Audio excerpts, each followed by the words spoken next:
Where are you in the retirement spectrum? I'm not sure where I am. All I know is I'm not retired. So it makes sense to talk with the guy who wrote the book, not exactly retired, to help me and maybe you understand where the hell we're going. Hi, I'm Andy Asher. I'm editor over here at Bloomer Boomer. So where are you? Years away? Already there? Not sure like me? Or does not exactly retired describe where you are?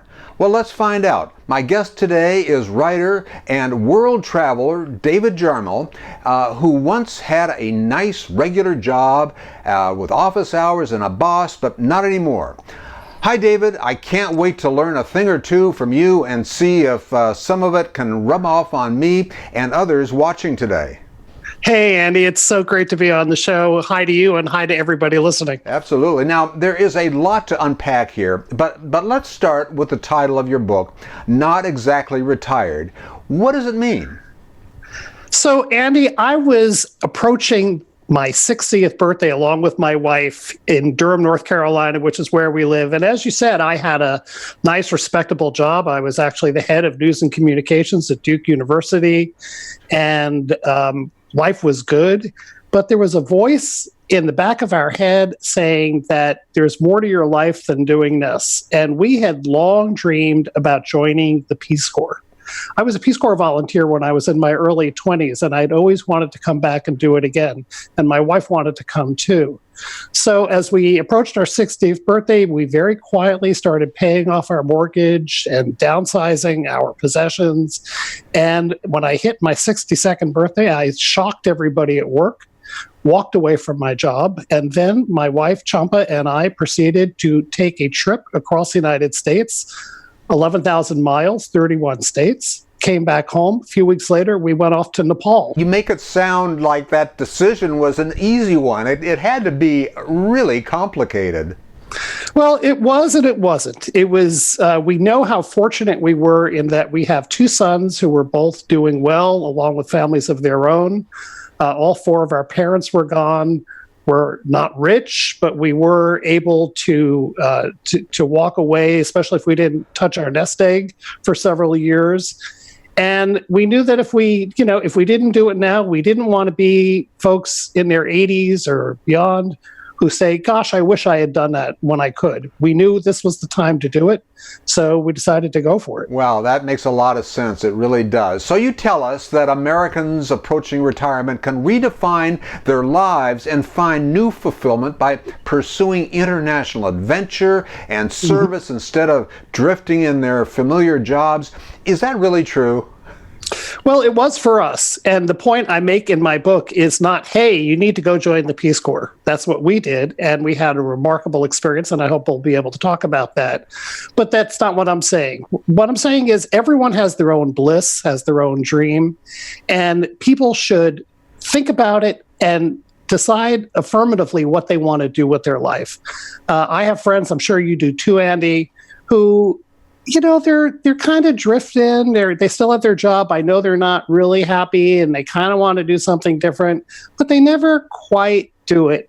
And, I think you have to be decisive about what is it you want to do and then to try to do it. Yeah, I understand that's not an easy decision to make, is it?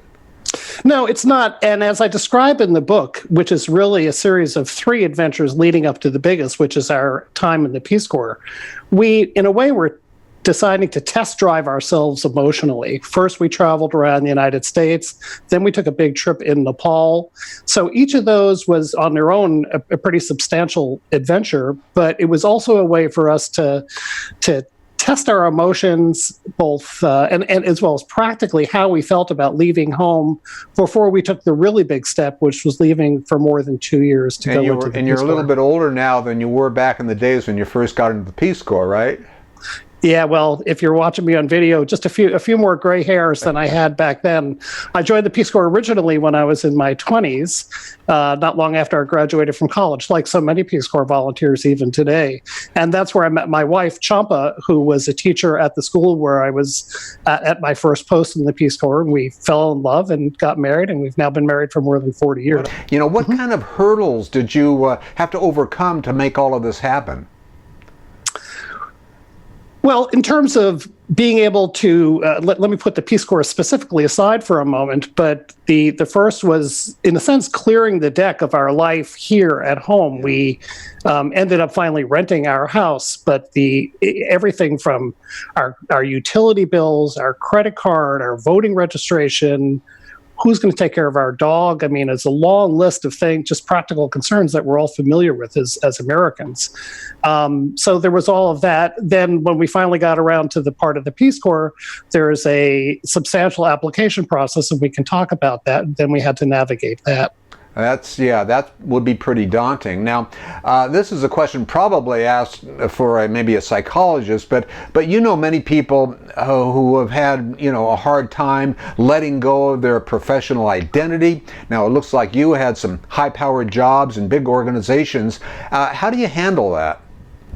I had a problem with it too, Andy, to be perfectly honest. And I took this trip very explicitly in my own mind. Because of that, I was too tied up in my job. My identity, my sense of purpose and value were very much caught up in what I was doing. I love my job. I love my colleagues. I don't regret a minute of it. But I didn't want that to define my entire life. So even after I was in the Peace Corps, I still had trouble letting go of some of my habits of, my to-do lists and checking my phone every 15 minutes and just all that stuff. It took me months before I got around to really changing my LinkedIn entry to not just say I was the former whatever, but to embrace my new identity. Yeah. Which now that I finally have gotten around to doing that, and I'm glad I did it. It was a liberating process, not always an easy one, but one. I'm very glad to be on the other side of that. Yeah, I know. And you mentioned the identity. We do tend to take, in America at least, we do tend to take our job as defining who we are. And that's a tough thing to overcome sometimes. And, I don't think we honestly realize it until we're gone from whatever we're doing. And that job is behind us. We still don't realize how important that was to define who we are. Shouldn't be that way, but I think that's the way it is. Well, it was for me.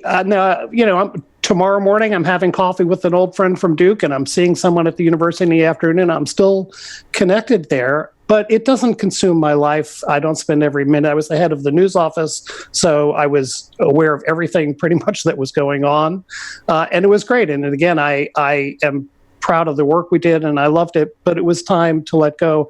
And that's one reason why I think the Peace Corps is really a great option that more older Americans should consider. Yeah, but something that you said that I like a lot is the concept of embracing serendipity. I get the idea, but what do you mean by that?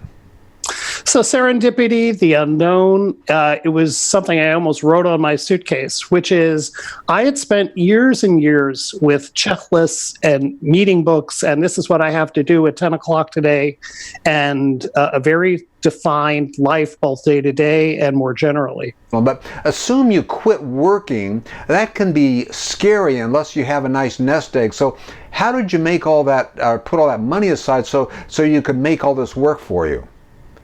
Right. So when we were traveling around the United States, we were traveling very cheaply.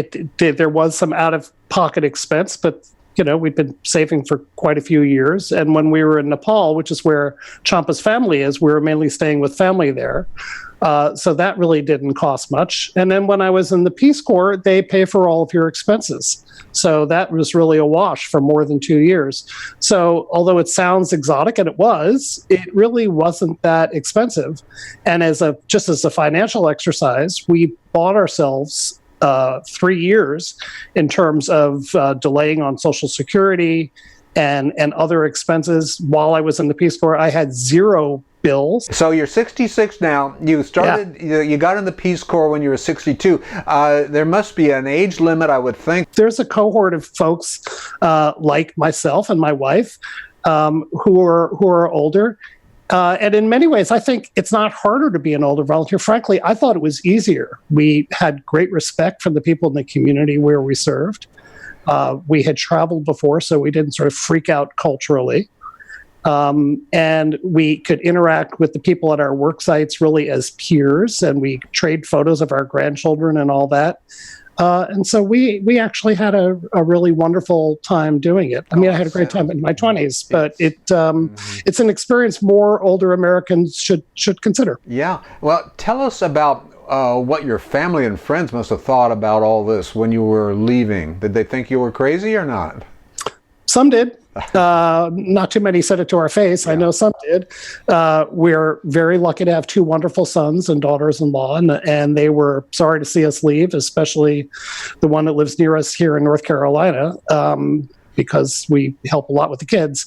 But they could not have been more supportive. And our friends, especially those who know us well and know what was in our heart, they were cheering us on. And so that was great.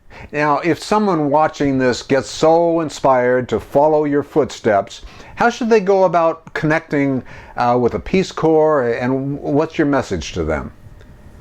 The Peace Corps has a very good website where it lays out the whole application process. And if you look there, you'll see there's a special page that addresses the special concerns and questions of older applicants. I have to say the process was pretty straightforward. The main thing you have to keep in mind is that the medical clearance can take a while. And if you're older, it may take an even longer while. Both Champa and I are basically in pretty good health, and it took a few months for us, as it did for others. But we got through it. And, they check you out to make sure your criminal records and your medical record, and ask you basically every place you've ever been since you've been an adult. So it takes a while. There was a volunteer in her 80s who was serving while we did, not in the same country. As we were getting ready to leave, there was a new group coming in, and a woman was coming in her mid-70s, and she was on our third tour. She'd been in 2 other countries before that. Wow. Now, when you were tromping around the world, a couple in their 60s, did you have any scary moments as you were trekking the world? On the contrary, if anything, the experience, especially after we were in the Peace Corps, helped us overcome what we now recognize as, I think, a unnecessarily high American fear of places that are out of the mainstream. A lot of Americans who do travel abroad tend to go to predictable places like London or Paris or Toronto or Cancun, and those are great and wonderful places to go to. We went also to Armenia and Georgia and Bulgaria and Romania and other places where we actually had a great time, and we never felt in danger for even a moment. It was very safe. It was much cheaper. We could always find people who spoke English, and we had a great time. But it kind of broke my heart when I would look at the lists of other people on our tour groups or walking tours or wherever, and I'd glance at the list, and there'd be 20 or 30 names, and we would be the only Americans. And that's just a shame. There's a whole big world out there, and I sometimes feel like American travelers are like people going to an ice cream shop and only ordering chocolate and vanilla and never even trying the other flavors. And I always like to ask my guests, for a takeaway that someone can do right now if they're interested, what might that be? And I suppose we can talk about the Peace Corps, or someone that wants to just take on an adventure like you and your wife did. Yeah, Andy, that's a great question. And I would say the main thing is to don't be afraid of life, and to look in your heart. And as we discussed earlier, everyone's going to have something that they want to do. But it's to think and to, what do I really want to do with this one life I have on earth? How can I embrace it? In our case, also, we really wanted to be of service to others. We've had a very fortunate life, and we wanted to give back. For others, it may be something else, but to think about it and then to do it. Don't just drift in your life. Well, our guest has been David Jarmul, author of Not Exactly Retired. It's a life-changing journey on the road and in the Peace Corps. It's available here at Bloomer Boomer and the regular places. Thanks for joining us, and we'll catch you next time.